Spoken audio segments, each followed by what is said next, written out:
Hello friends, welcome back to the new video. In this video guys, we are going to talk about how can we change our phone date. Guys, you want to change your phone date in your Samsung phone device, so guys you can change. And guys, now let's see how to change date setting in our Samsung phone. In this video guys, we are going to talk about.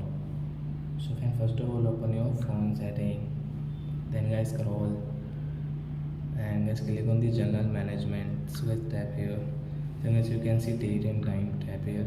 So guys click on date, so you can see guys this calendar, and guys you want to change month, so guys you can change from this right side 2023, and guys you can see this 21.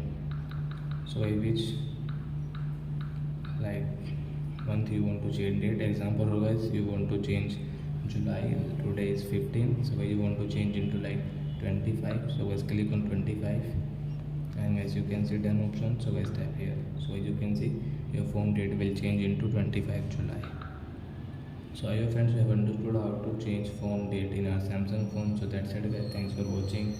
Now we will meet on next video with new topic. Before going guys, please go and like my video, subscribe my channel. Bye bye friends.